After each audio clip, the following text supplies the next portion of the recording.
hands down, the most challenging issue that Israel is dealing with is the hostage issue. And the reason why is because they're caught between a rock and a hard place, as we say, and the emotional, pull, the pain is so deep that in most cases, emotion on this level really confuses clarity. And it's very hard to be a leader when there's so much emotion on the table.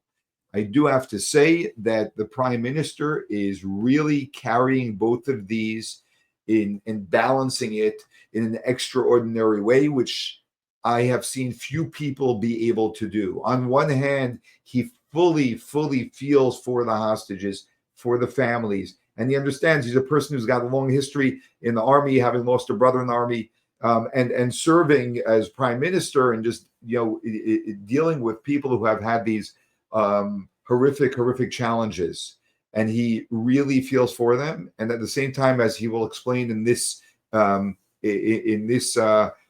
clip that we're going to watch, where he's being asked these questions at a press conference, that at the same time, the job of a leader is to make sure to do what is going to be the best for the country, and not letting these intense emotions determine the path where it's going to take us off path. And this is just, it's terrible. And on one hand, he stands with the families in the fullest way he can while he is being accused and being blamed, which makes it even that much harder to actually, to still stand with the people who are mudslinging at you in the most horrific way possible.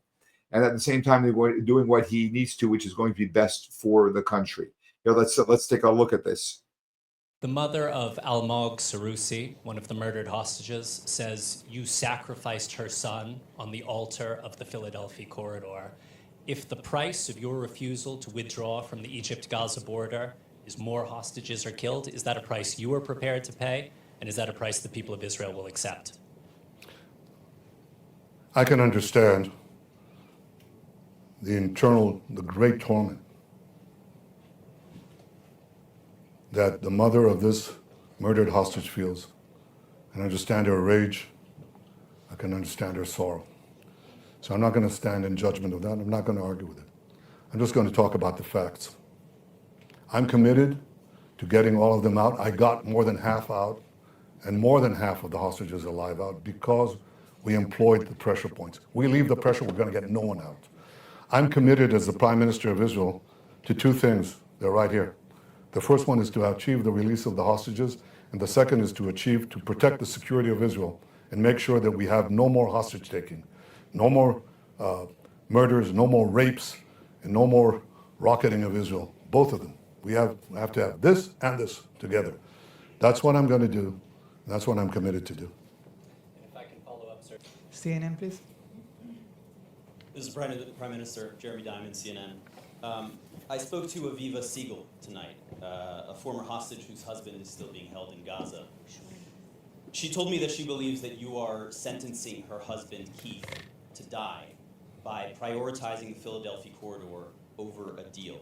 And she has this question for you. Is Keith going to come home alive or dead? I'll do everything to make sure that Keith and all the other hostages come back.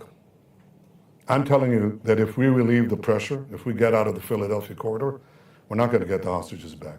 Certainly we're going to condemn a lot of them to stay there. We could get a few out. They'll give us that. But they'll leave a lot with them. We won't have the pressure point. And something else will happen. We will not be able to come back. So we won't release all the hostages.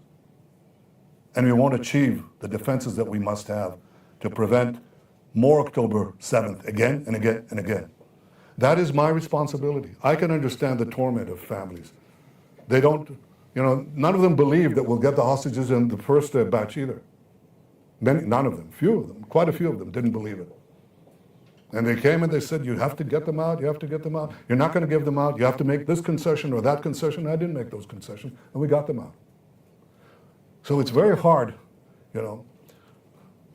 I don't stand in judgment of these tormented souls, because they're undergoing an agony that is hard to fathom, and I understand that.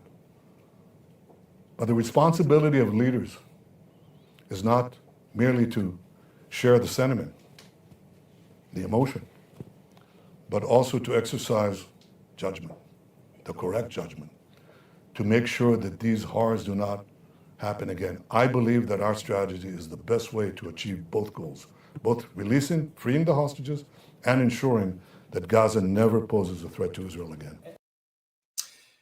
Carrying, balancing this is extremely, extremely difficult. And I tip my hat to the Prime Minister for doing this in a very, very dignified way with strength.